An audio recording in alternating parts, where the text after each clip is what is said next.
welcome to Dear Hank and John. Or as I prefer to think of it, Dear John and Hank. It's a comedy podcast where me and my brother John answer your questions, give you dubious advice, and bring you all the week's news from both NARS and AFC Wimbledon. And today, we're doing it live. Together.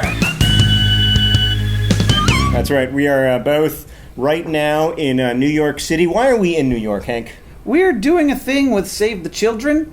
We are going to a gala this evening, or possibly a gala, or possibly a gala, at which we are being feted, or possibly feeded, for whatever, for very dubious contributions to the field of making the world suck less. Yeah, I keep, people ask me when I'm going to New York, and I'm like, I'm doing a thing with Save the Children, because I feel very awkward about saying what they say that I'm doing. The truth is that we are receiving an award, but we find the awarding of this award to be completely ludicrous, and so... The greater truth is that we have been asked to do something by Save the Children, and we were happy to say yes. We do not generally say no when they ask us to do stuff. So today's podcast is going to be a little bit different in two ways. First off, Hank and I are both here together. That's nice. Secondly, it's going to be of much lower quality because we have very little time before we have to put on our extremely fancy suits. It is true. You may hear some jackhammering in the background. That's because it's New York City, you guys. Yep,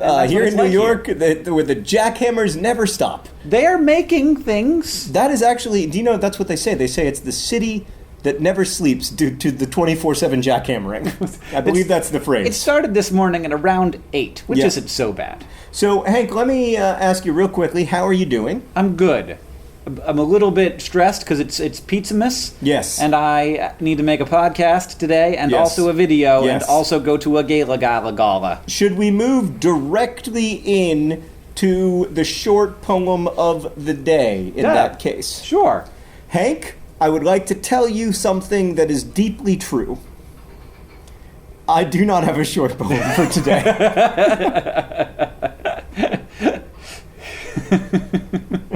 Okay, well that was a really beautiful poem, John. Thank you. Let's move on to the next portion. I'm gonna find a poem, Hank, while we are talking. But I really I've already read that Margaret Atwood poem that I usually use in times of crisis. You've had too many times of crisis. Oh, okay. We'll use this Dorothy Parker poem, Unfortunate Coincidence. Okay. I have a list of short poems on my phone in case of emergency, and we are in one. So we're going to use this Dorothy Parker poem, Unfortunate Coincidence. By the time you swear you're his, shivering and sighing, and he vows his passion is infinite, undying, lady, make a note of this. One of you is lying. Oh, dang. Dorothy Parker, Unfortunate Coincidence. So let's move on now to questions from our readers while Hank is looking up the news from Mars. Let's do some questions, John. They can hear you clicking away at your keyboard. They can't. It would have been fine if you had just kept quiet. All right, Hank, this question is from Jeff. It's vitally important. Dear John and Hank, I just came from the dentist, and why do dental hygienists want to carry on conversations with you while they are scraping away at your teeth? It's not like I can answer with your hands in my mouth. I suggest if you must talk, keep the questions to yes and no ones, and I will give a thumbs up or thumbs down to indicate my answer. Well, here again we have come to Dear Hank and John with questions John is qualified to answer. Oh, John, my God. A man who has had many people's hands inside of his mouth. So many. I don't know that there is a person on Earth who has had more strangers insert gloved hands into his mouth than myself. So here is my theory. I've had great dental hygienists, and I've had terrible ones, and I've had ones in the middle. The first thing that I look for in a dental hygienist is, are they expert at removing plaque without hurting me unnecessarily, which is a real talent and a real skill. The second thing I look for is, are they able to deliver 20 to 30 minute long monologues without needing any input from me that will be of interest to me. So, for instance, my current dental hygienist, who's just brilliant, is both excellent at the plaque scraping and wonderfully talented when it comes to, I sit down, she says, so I saw the Paper Towns movie, and then proceeds to talk for 20 minutes in a very interesting way about all the strengths and weaknesses she feels were in the Paper Towns movie. And then when the whole thing is over, I can respond, right? So it's just a different kind of conversation. I have a question for you. Yes. What is this person's job title again? Dental hygienist. Hygienist. Dental hygienist. What is this person's job title? It's no T. There's no T. Have I been saying hygienist this whole time? Do you have good dental hygiene? I do. I have excellent dental hygiene now. I didn't in my teens. That's why I'm in this mess in the first place. Dental hygienist. Dental hygienist. Dental hygienist. Dental hygienist. I want to say tist. Because dentist. Yeah. There's a T in dentist. Yeah, correct. Yes. It's not Dennis. It's not just Dennis. It's your friend, the dentist. My friend Dennis, who is a hygienist. That's how I'll remember it. Okay. Well, I'm glad we could. We also have a little more information for you there, Jeff. Call them a dental hygienist, and they might respect you more. To be fair, in his question, Jeff did call them a dental hygienist. It's all on me, not on Jeff. And I think that people just want to, they're bored. They don't want to just scrape teeth all day. They also want to interact with humans. Yeah, you have to imagine your dental hygienist complexly and understand that, they want to have a social interaction. And also they want you to be as comfortable as possible. And I think that's a lot of it. It's not comfortable when someone is both scraping away at your teeth and doing so silently, because that feels like a threat. It's important. I agree. John, we have another question. This one is from Bethany, who asks, Dear Hank and John, my question is, why do you think our culture is so obsessed with zombies? Well, Bethany, I don't know what Hank's answer is going to be, but this is mine. Let me submit to you that I am not entirely sure who is running the show inside my brain. Why do I want granite countertops in my kitchen? Why? Is it because I am in fact kind of similar to a zombie?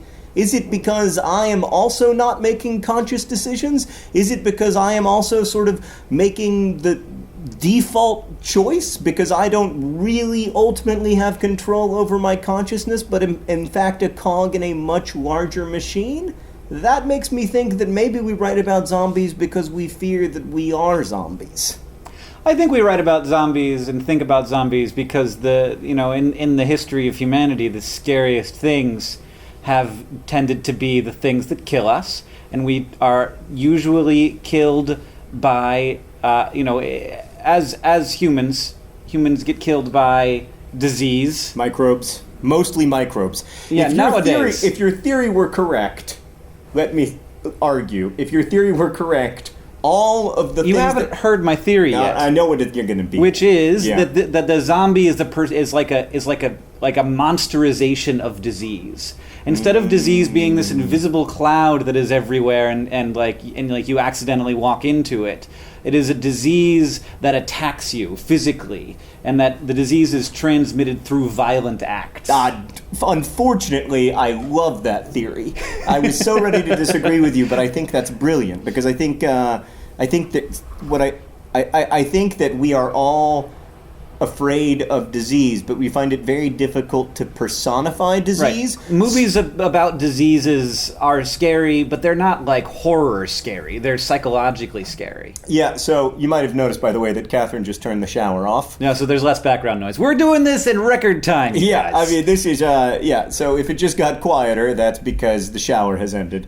We're not in the bathroom with Catherine, to be clear. No, in the next room. Yeah, there's a separate thing, but, okay. Shares a wall. Okay, point being, disease is something that we have a very difficult time, both personifying, but also actually comprehending, because our human narrative, memories and ways of processing the world want to tell us that all the threats to us are the ones that we fear the most. That the biggest threats are the ones that we fear the most. So, for instance, people are very afraid of dying by violence, even though that is extremely unlikely. Or at least in the vast majority of places in the world, it's extremely unlikely. And people are not adequately afraid of dying from texting while driving, right? Even though that is one of the biggest threats to your life. So what you're saying is the next big thing will be the personification of texting while driving, yes. Physically attacking and ripping apart teenagers in movies. Oh my God, what a great idea. Not only have we discovered Jurassic Mars, the single greatest movie idea of all time, we've now discovered the second greatest movie of all time, a horror movie about texting while driving. Don't text while driving. And if you're listening to this in the car right now, friends, and you're texting. Oh, God. It's too much. Hank, I have forgotten that we have had an amazing, amazing development. Oh. Which is that I know why bananas are hexagonal. Or as I like to say, hexagonal.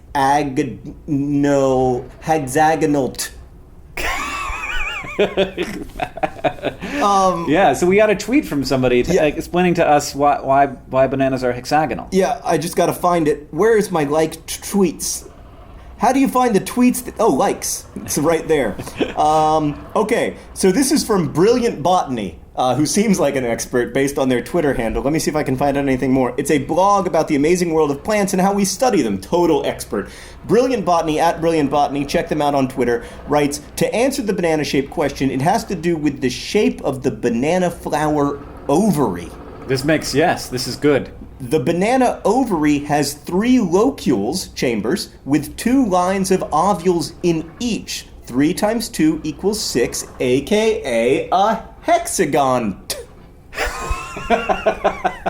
That's amazing. So it isn't anything to do with the functionality of the banana, only that it's just sort of an artifact of what the banana once was like when it was before it was a banana. It's an artifact of the shape of the flower ovary. Yeah, yes. That's really cool. That is pretty cool. But it makes sense because that's what the banana comes out of. Yeah. The banana is sort of forced, as I imagine it, through.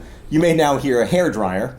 The banana is forced through the flower, right? I don't know exactly. I also don't know. It comes out of the flower vagina. Ask Brilliant Botany. At Brilliant Botany on Twitter for all your questions about banana shapes. But I will often get people who are like, what is the evolutionary reason why X? Yeah. And sometimes there isn't. Sometimes it's just like, this is how things happened and we're stuck. Like the evolutionary reason, like why we have 2 arms and 2 legs instead of an extra set of arms is just because the first thing that was the common ancestor of all mammals had, these sort of 2 little thin things in front, and it had a little thing in back, and eventually, that's why all mammals and birds and reptiles, all vertebrates, have 4, except for fish, 4 limbs. Have 4 limbs.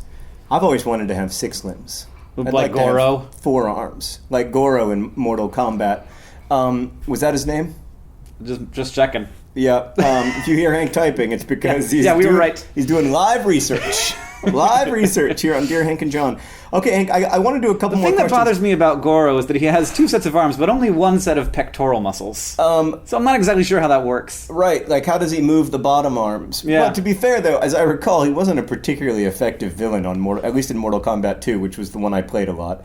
And also, when I say played a lot, I should also say play a lot, because now we have this stand-up arcade machine in our office, which I use a lot. And I enjoyed playing the Mortal Kombat. I love playing NBA Jam. I'm really dating myself here, Hank, but remember NBA Jam? Nope. Okay. It was, Double Dribble?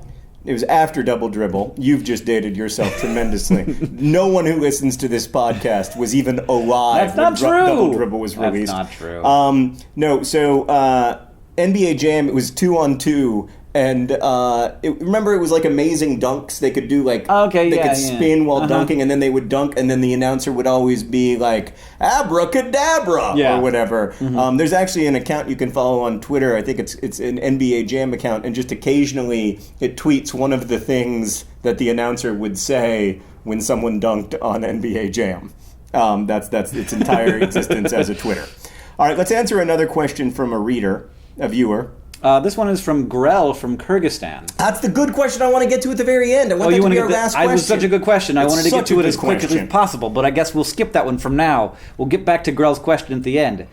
This one is from Sean, who asks, Dear Hank and John, for our 2nd anniversary, my girlfriend has taken me to Wales in the UK for the Doctor Who experience, where I will get to be on the set of David Tennant's TARDIS. I don't know how to beat her idea for our anniversary, so do you guys have any suggestions for a gift or anything? I need help. It's in 2 weeks. Smiley face. Well, Sean, first I say this isn't a competition. You just want to make the other person happy, not make the other person less feel less good about your gift because yours is better than theirs. Right, exactly. Then you get into an arms race, right? And this did not work for the Soviet Union, Sean, so I don't think that it's going to work for you. You don't want to keep raising the stakes of birthday presents. Hank and I did that the first few years on Vlogbrothers, and it became a disaster. It was a disaster. By the end of it, it was like, okay, so I've created 48 hours of work for myself. Yeah. But it was wonderful. It was nice to be able to do the thing. But I'm glad that we had to call an end to the war. It had become a kind of war where I hated Hank for having birthdays. That is the problem. And I couldn't even really enjoy the gifts that he would get for me because I would just be like, well, this means that I have to do something extraordinary now. Secondly, Sean, I'm a little concerned that you've waited until 2 weeks out to begin considering this 2-year anniversary present. My rule with anniversaries is that you begin considering it the number of months before the anniversary it is. Well, that only works up to a certain point because... No. What about your 57th? It works all the way up, 57 months before. I feel like 60 months before your 60th anniversary, maybe you can do that, but not before your 59th, because you know you're going to be working so hard on the 60th anyway. The crazy thing is that at some point you're working on like 20 or 30 different anniversaries at once. This is true. You know? There's a math problem I'm here. not a mathematician, but according to my strategy, at some point I will be working on more than one anniversary at a time. Fairly soon. Well, yeah. Right now. Let's hope. Maybe. The alternative is terrible. What does it take? 13 years before you're working on? Yeah, okay. So we've only been married for 9 years. So my strategy still works great. Anyway, Sean, long story short, you've waited too long. Just give up. Yeah, I think what you want to do is pretend like that this is an anniversary present your girlfriend is getting for both of you. That is the most dubious advice in the history of this podcast. Yeah, just be like, this isn't a gift you're giving to me. It is an experience we are having together. And then take her out to a nice Doctor Who themed dinner. Yeah, maybe a Doctor Who themed dinner. Unless she doesn't care about Doctor Who at all. Just take her out something that she loves to do in Wales. So let me tell you some stuff that they do in Wales. Never been there myself, but I have. I do know them by reputation, and I watch a lot of Welsh soccer because that's where Swansea City plays. Due to that being where Swansea is. Also Cardiff City. I watch a lot of Welsh soccer, come to think of it. So anyway, take her to a Swansea City game. Right.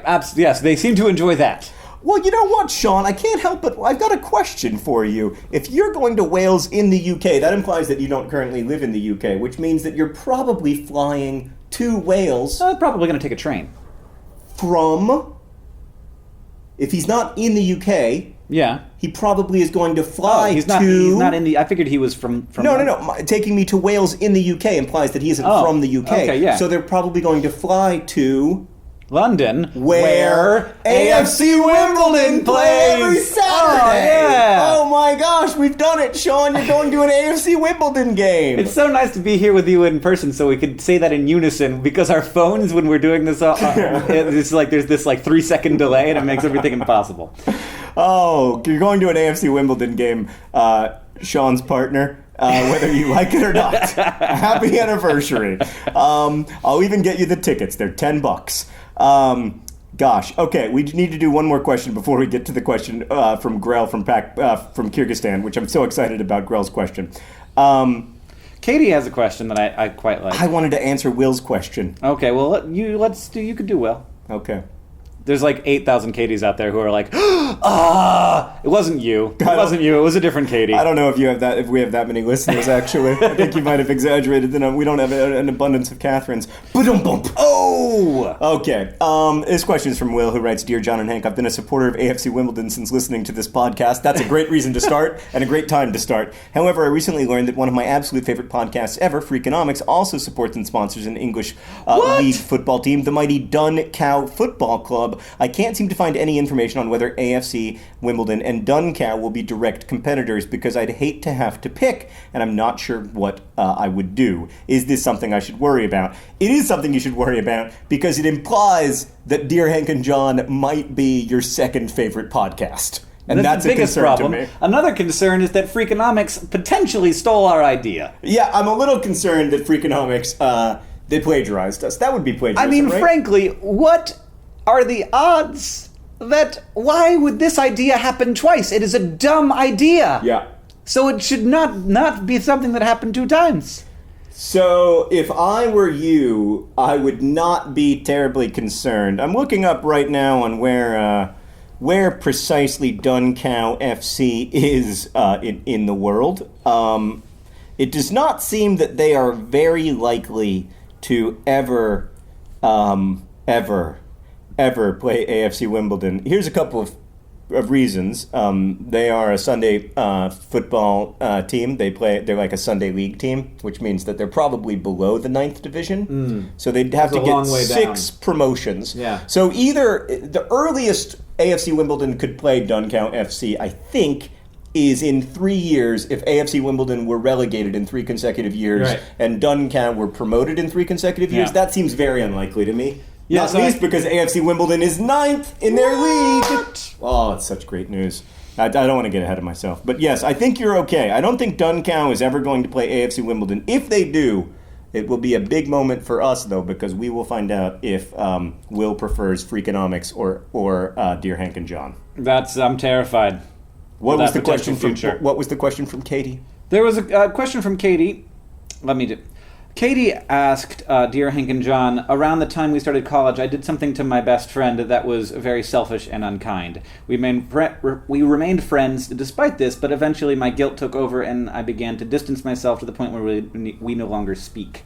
It's been several years now, and based on social media, it seems like she is in a good place in her life. I would like to believe that I could finally be the friend she deserves, so I decided to reach out by sharing something that we both used to find humorous, but she has yet to respond. I would like to try again with something more sincere, but I worry that bringing the past, me, back into her life would be selfish and harmful. I'm wondering, is it actually unkind to interject myself and apologize in this situation, or is it worth it for another shot at a once great friendship? That's a good question, and I think that probably it differs on specifics, but in general, I would say that it is never wrong to apologize as long as you do not ask for or expect a response. Yes. In fact, what I would say is that it is probably a helpful thing to let your friend know that you recognize that you did a thing wrong. The reason why you retracted is not because you don't like her, but because you didn't like yourself and what you had done. And just let them know that, and say that that is a thing you are letting them know, not that is a overture for a rekindled friendship. Right. I think that you need to let her make that decision. Yeah. Did I ever tell you about the time that my college girlfriend got back in touch with me? Who's a lovely person. I don't want to speak ill of her. But we didn't speak for 7 years, and then she emailed me.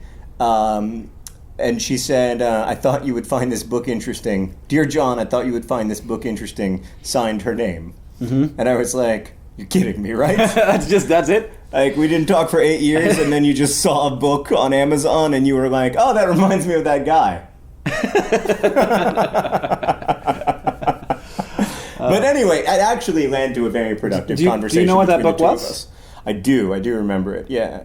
Could it be one of the sponsors of this day's podcast? No, it's a really dark, personal thing. That was the other thing about it, is that it was weirdly intimate. Right, yeah. This episode of Dear Hank and John is brought to you by weirdly dark personal things. Weirdly dark personal things. Not discussed on this podcast. And of course, today's episode of Dear Hank and John is also brought to you by the letter T. The letter T, only appearing in the word hygienist once. This episode of Dear Hank and John is brought to you by Duncow Football Club. 6 times worse than AFC Wimbledon. And of course, this episode of Dear Hank and John is brought to you by the question from Kyrgyzstan. By Crete, that we are going to answer now. Okay, we said we were going to do it. We're going to do it. We're very excited. This is one of the best questions, I have to say, that I have ever seen, not just on this podcast, but ever. I am fascinated by this question. I feel like we should devote several episodes to it, but instead we're just going to try our best to answer it. I said this person's name wrong earlier. I don't know how to pronounce it. I think it's Grell from Kyrgyzstan.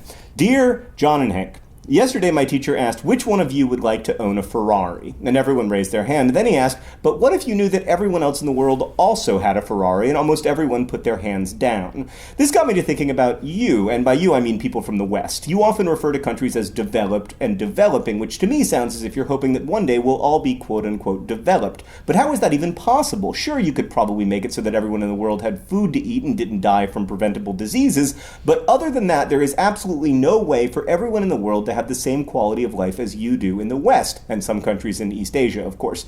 I mean, who is going to be sewing the clothes and making the mobile phones? Surely the demand for those things will dramatically increase if every country is developed, but there won't be any way to get cheap labor anymore. I'm sorry if this question sounds as if I'm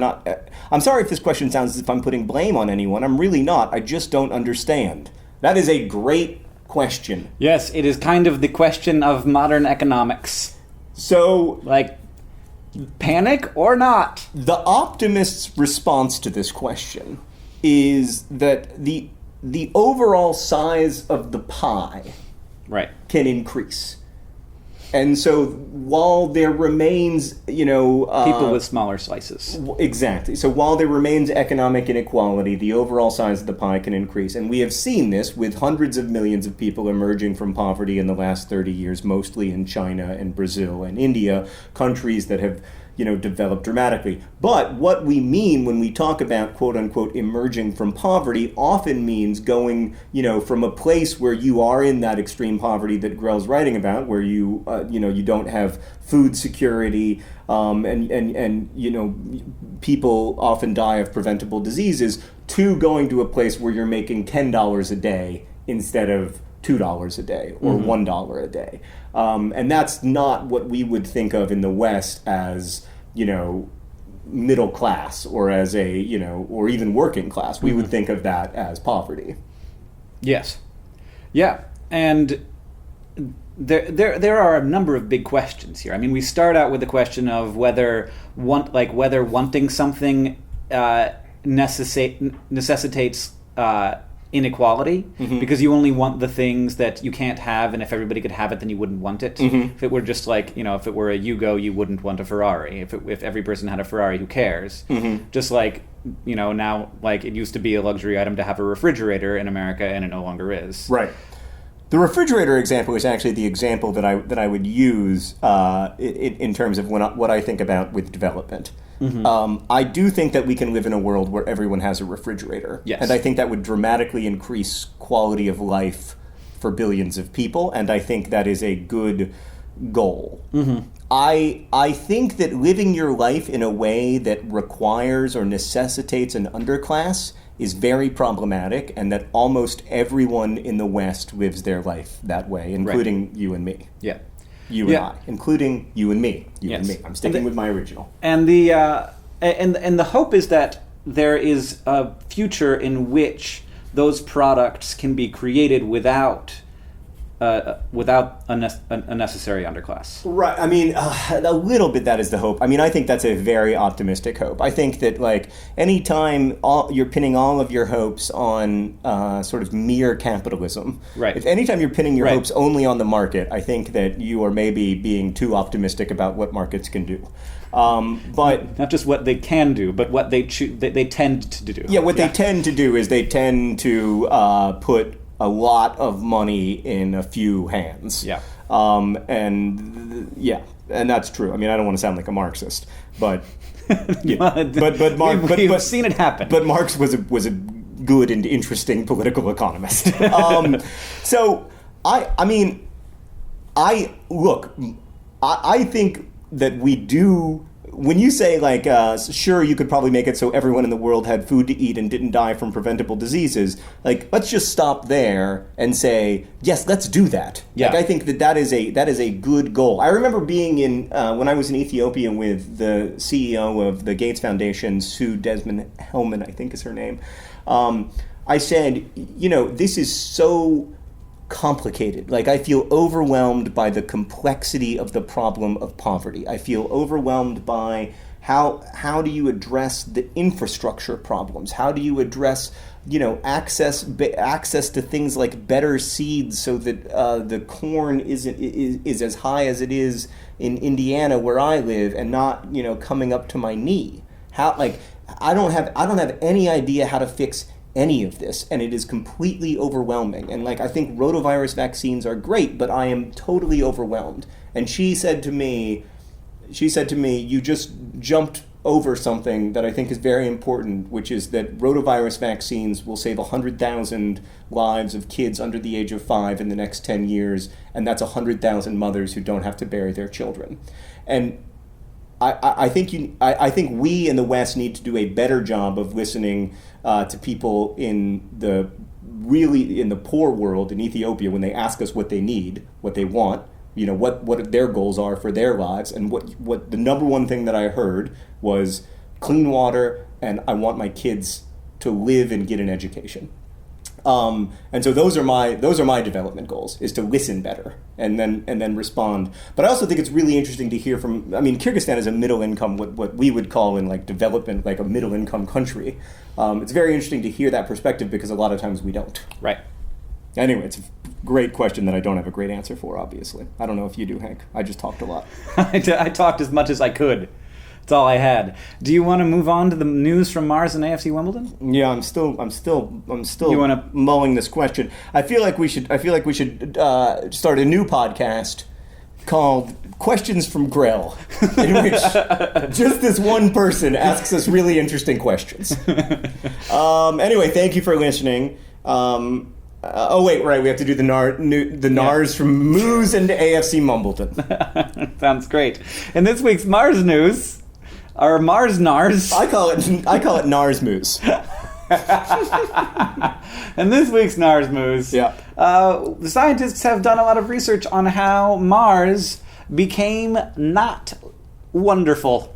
Became a less good place for people. Let's take another step back and just celebrate how much better Earth is than Mars. Yeah. Period. Oh, man. Full stop. Yes, definitely. Is there a way that Mars is better than Earth?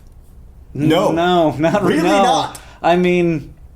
You could say that there are ways in which it outranks us, and just mass. No, it doesn't. It's smaller than Earth, but colder. Colder? Yeah. There's more cold. Do you love winter? You'll love Mars. Do you hate there being too many atoms in the atmosphere? Have you ever wanted to jump, but wished that you couldn't jump quite as high?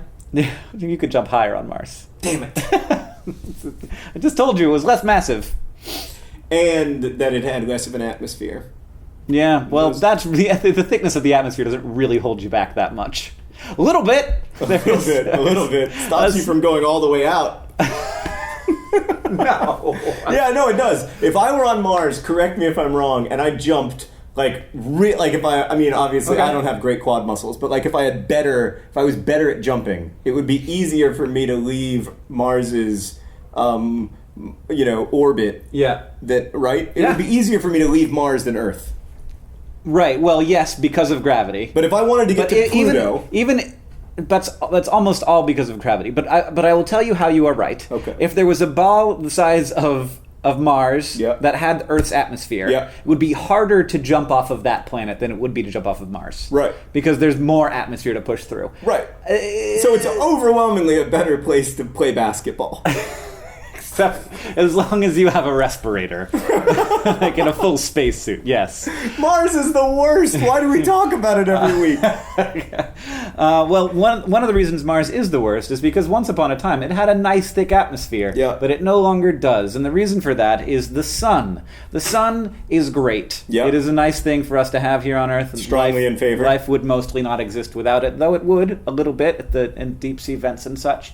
But Mars's atmosphere was ionized and blown away by energy from the sun, and this happens on Earth, and it continues to happen on Mars, but it happens less on Earth because we have a strong magnetic field. And there's a belief that Mars probably used to have a magnetic field, and thus was able to hold on to its atmosphere, and then when its magnetic field stopped, it lost its atmosphere, and we have now been able to model quite accurately what exactly happened to Mars's atmosphere. And it's a bummer, man. It's too bad. So, quick question. Yeah. Is our atmosphere going to blow away? If the magnetic field stops, which... Is that going to happen? No.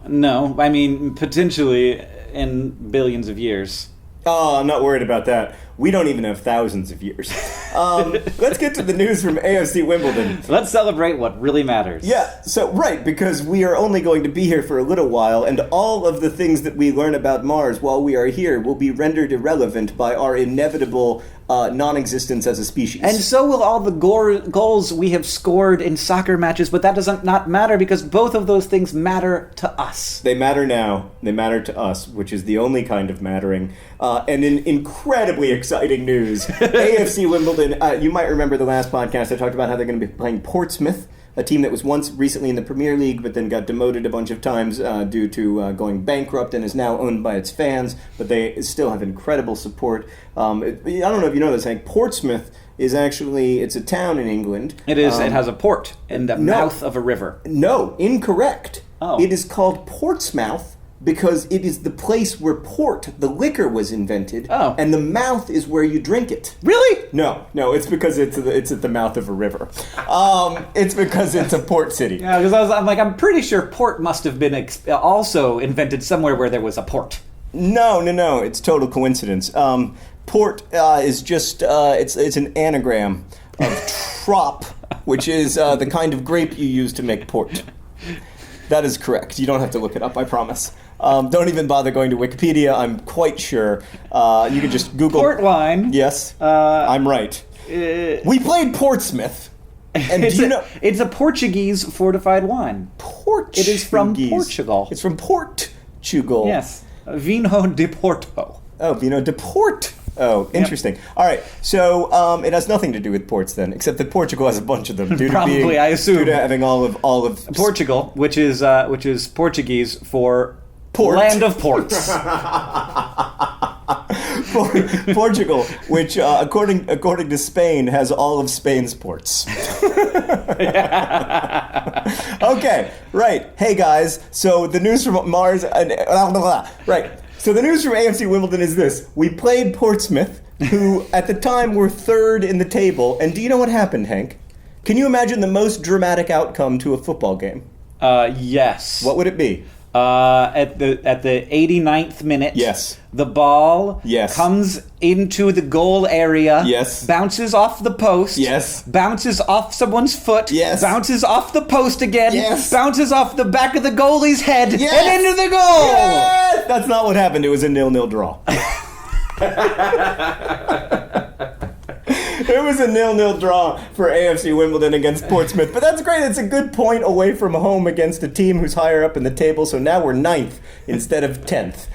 We are currently 9th in the table. More importantly, AFC Wimbledon, Hank, you'll remember the Dons Trust owns the team. Every fan of AFC Wimbledon is an equal owner of the team. And so on big decisions, we all vote together. Mm-hmm. So we all needed to vote to sell the current stadium to Chelsea so that we can afford to buy or to build the new stadium that we want to build in the historic home of Wimbledon's football club. So we have completed that last vote. It has succeeded. So once we get planning permission and the money to build the new stadium, we will also get the money for selling the old stadium, the stadium where we currently play. And that was a vital part of this long-term plan to hopefully by 2018 be playing in a state-of-the-art fan-owned stadium in the heart of the Wimbledon community. So that was a big deal.